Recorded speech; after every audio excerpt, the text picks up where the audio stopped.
ಹುಮನಾಬಾದ್ನ chemical ಕಂಪನಿಯ ಕಳ್ಳಾಟ ಬಯಲಾಗಿದೆ. PCB ತಪಾಸಣೆ ವೇಳೆ ನೆಲದಲ್ಲಿ ಹೂತಿಟ್ಟ ಕೆಮಿಕಲ್ ತ್ಯಾಜ್ಯ ಪತ್ತೆಯಾಗಿದೆ. ಪೊಲ್ಯೂಷನ್ ಕಂಟ್ರೋಲ್ ಬೋರ್ಡ್ನಿಂದ ತಪಾಸಣೆಯನ್ನ ನಡೆಸಲಾಗಿತ್ತು. ಈ ವೇಳೆ ಕೆಮಿಕಲ್ ತ್ಯಾಜ್ಯ ಪತ್ತೆಯಾಗಿದೆ. ಪ್ರಸನ್ನ ಪ್ರೀ ಪ್ರೊಸೆಸಿಂಗ್ ಕಂಪನಿ ವಿರುದ್ಧ ಇಂಥದ್ದೊಂದು ಪ್ರಕರಣ ದಾಖಲಾಗಿದೆ. ಹುಮನಾಬಾದ್ನ ಕೈಗಾರಿಕಾ ಪ್ರದೇಶದಲ್ಲಿನ ಪಿಪಿಪಿಎಲ್ ಕಂಪನಿ ಇದಾಗಿದ್ದು ಕೆಮಿಕಲ್ ಕಂಪನಿಗಳ ಜೊತೆಗೆ ಶಾಸಕ ಶಾಮೀಲಾಗಿದ್ದಾರೆ ಎನ್ನುವಂತಹ ಆರೋಪ ಕೂಡ ಕೇಳಿಬಂದಿದೆ. ಬಿಜೆಪಿ ಶಾಸಕ ಸಿದ್ದು ಪಾಟೀಲ್ ವಿರುದ್ಧ ಇಂಥದ್ದೊಂದು ಗಂಭೀರ ಆರೋಪ ಕೇಳಿ ಬರ್ತಾ ಇದೆ. ಮಾಜಿ ಸಚಿವ ರಾಜಶೇಖರ್ ಪಾಟೀಲ್ ಇಂಥದ್ದೊಂದು ಗಂಭೀರ ಆರೋಪವನ್ನ ಮಾಡ್ತಿದ್ದಾರೆ. ಕೆಮಿಕಲ್ ಕಳ್ಳಾಟಕ್ಕೆ ಬ್ರೇಕ್ ಹಾಕ್ತೀನಿ ಅಂತ ಹೇಳಿ ಶಾಸಕರು ಆಶ್ವಾಸನೆಯನ್ನ ನೀಡಿದ್ರು. ಆದ್ರೆ ನಿರಂತರ ಕೆಮಿಕಲ್ ಅವಾಂತರ ಆಗ್ತಾ ಇದ್ರು ಕೂಡ ಶಾಸಕರು ಮಾತನಾಡ್ತಾ ಇಲ್ಲ. ಕೆಮಿಕಲ್ ಕಳ್ಳಾಟಕ್ಕೆ ಬ್ರೇಕ್ ಹಾಕುವಂತೆ ಇದೀಗ ಮಾಜಿ ಸಚಿವ ರಾಜಶೇಖರ್ ಒತ್ತಾಯಿಸಿದ್ದಾರೆ.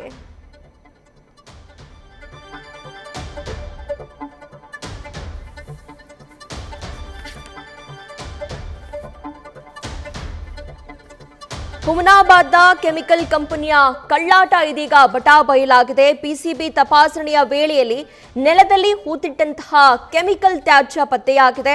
ಪೊಲ್ಯೂಷನ್ ಕಂಟ್ರೋಲ್ ಬೋರ್ಡ್ ಈ ತಪಾಸಣೆಯನ್ನ ನಡೆಸಿತ್ತು. ಈ ಸಂದರ್ಭದಲ್ಲಿ ನೆಲದ ಅಡಿಯಲ್ಲಿ ಹೂತಿಟ್ಟಿದ್ದಂತಹ ಕೆಮಿಕಲ್ ತ್ಯಾಜ್ಯಗಳು ಪತ್ತೆಯಾಗಿದೆ. ಪ್ರಸನ್ನ ಪ್ರೀ ಪ್ರೊಸೆಸಿಂಗ್ ಕಂಪನಿಯ ವಿರುದ್ಧ ಇದೀಗ ಪ್ರಕರಣವನ್ನ ದಾಖಲಿಸಿಕೊಳ್ಳಲಾಗಿದೆ.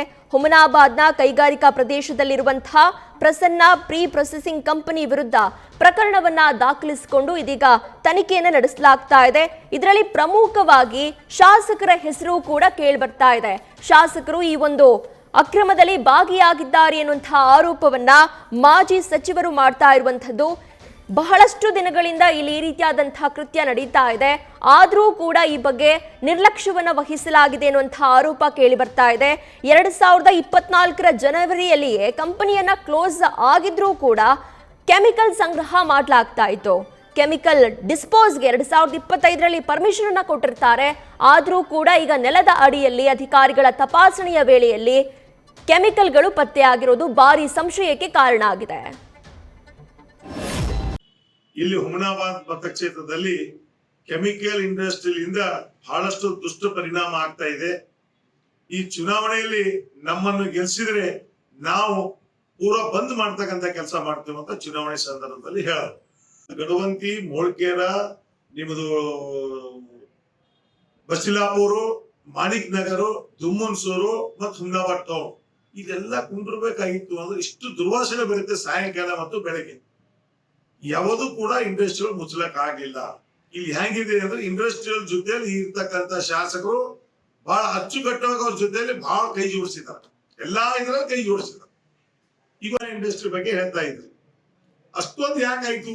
ಅಲ್ಲಿ ಒಳಗಡೆ ಮುಚ್ಚಿರ್ತಕ್ಕಂಥ ಕೆಮಿಕಲ್ ಏನಿದೆ ನೀವು ಇವತ್ತು ನೋಡಿ, ಮಳೆ ಬಂದಿಲ್ಲ, ಈಗ ಅಲ್ಲಿ ನಾಲೆ ಇದರಲ್ಲಿ ಹೋಗಿ ಬಾವಿಗಳಲ್ಲಿ, ಬೋರ್ವೆಲ್ ಅಲ್ಲಿ ಅಲ್ಲಿ ಕೂಡ ಇವತ್ತು ಕೂಡ ಕಲುಷಿತವಾದಂತ ಕೆಮಿಕಲ್ ಇದೆ. ಇವತ್ತು ನೀವು ಮೊಳಕೆರ ಗಡವಂತಿಯಲ್ಲಿ ಪ್ರತಿ ಬೋರ್ವೆಲ್ ನೀರು ಬಂದ್ರು ಕೂಡ ಅದರಲ್ಲಿ ಅಂಶ ಬರ್ತದೆ. ಯಾವ ರೀತಿ ಜೀವನ ಸಾಗಿಸ್ಬೇಕು ಅನ್ನೋದು ಅವರಿಗೆ ಅರ್ಥ ಆಗ್ತದೆ. ಇವತ್ತು ಪರಿಸ್ಥಿತಿ ಗಂಭೀರ ಇದೆ.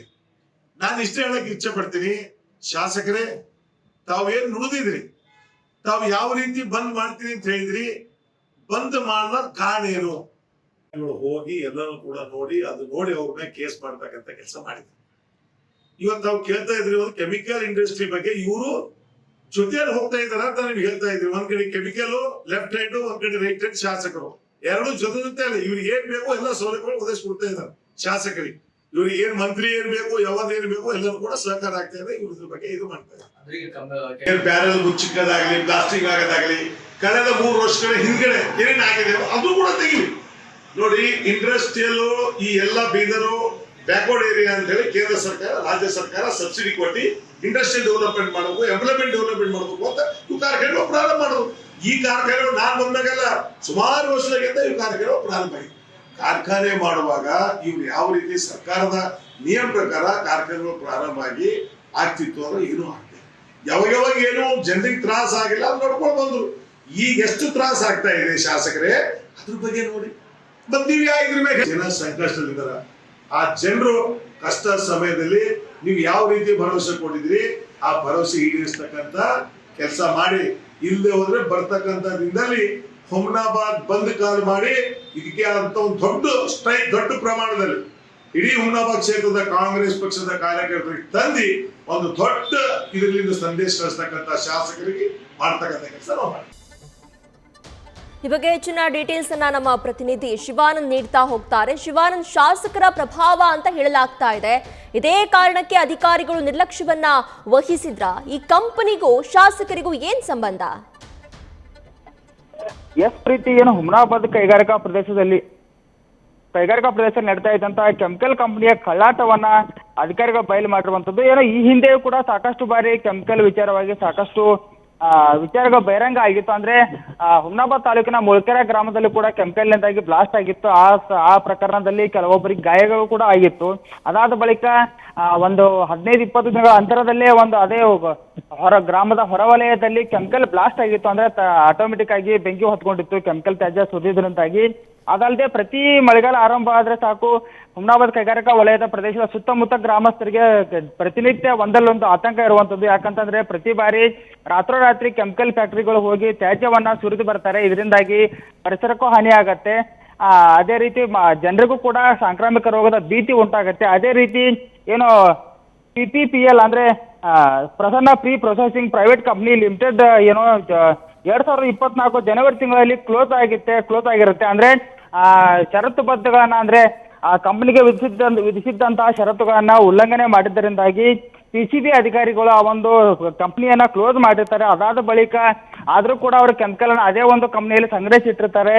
ಇದೇ ಜುಲೈ 8ನೇ ತಾರೀಕು PCB ಅಧಿಕಾರಿಗಳು ಅಂದ್ರೆ ಸಂತೋಷ್ ಕುಮಾರ್ ಎಂಬ PCB ಅಧಿಕಾರಿ ಆ ಒಂದು ಕೆಮಿಕಲ್ ಕಂಪನಿಯನ್ನ ತಪಾಸಣೆ ಮಾಡಿದಾಗ ಆ ಒಂದು ಕಂಪನಿಯಲ್ಲಿ ಕೆಮಿಕಲ್ ತ್ಯಾಜ್ಯ ಇರೋದು ಅವರಿಗೆ ಮಾಹಿತಿ ಗೊತ್ತಾಗುತ್ತೆ. ಅಷ್ಟೇ ಅಲ್ಲದೆ ಆ ಒಂದು ಕೆಮಿಕಲ್ ಕಂಪನಿಯಲ್ಲಿ ಆ ತಳಮಟ್ಟದ ನೆಲದಲ್ಲಿ ಹೂಚಿಟ್ಟಿರ್ತಾರೆ ಎನ್ನುವಂತ ಮಾಹಿತಿಯನ್ನ ಸ್ವತಃ ಅಧಿಕಾರಿಗಳೀಗ FIR ಪ್ರಕರಣದಲ್ಲಿ ಉಲ್ಲೇಖ ಮಾಡಿರುವಂತದ್ದು. ಇದರಿಂದಾಗಿ ಕೆಮಿಕಲ್ ಕಂಪನಿಗಳ ಕಳ್ಳಾಟ ಪ್ರತಿನಿಧಿ ಎಷ್ಟೇ ಕಠಿಣ ಕ್ರಮಗಳನ್ನ ಕೈಗೊಂಡ್ರೂ ಕೂಡ ಇನ್ನೂವರೆಗೆ ಮುಂದಿರುವಂತದ್ದು. ಇದರಿಂದಾಗಿ ಈಗಾಗಲೇ ಇದಕ್ಕೆ ಪುಷ್ಟಿ ನೀಡುವಂತೆ ಹುಮ್ನಾಬಾದ್ ಮಾಜಿ ಶಾಸಕ ಮತ್ತು ಮಾಜಿ ಸಚಿವರಾಗಿದ್ದಂತಹ ರಾಜಶೇಖರ್ ಪಾಟೀಲ್ ಅವರು ಕೂಡ ಗಂಭೀರವಾದ ಶಾಸಕರ ಮೇಲೆ ಆರೋಪನ ಮಾಡಿರುವಂತದ್ದು. ಶಾಸಕರು ಶಾಮೀಲಾಗಿದ್ದಾರೆ ಅನ್ನುವಂಥ ಗಂಭೀರ ಆರೋಪ ಮಾಡಿರುವಂತದ್ದು. ಇದಕ್ಕೆ ಶಾಸಕರು ಕೂಡ ಪ್ರತಿಕ್ರಿಯೆ ನೀಡಬೇಕಾಗಿದೆ ಪ್ರೀತಿ. ಥ್ಯಾಂಕ್ ಯು ಶಿವಾನಂದ್, ನಿಮ್ಮೆಲ್ಲ ಡೀಟೇಲ್ಸ್ಗೆ.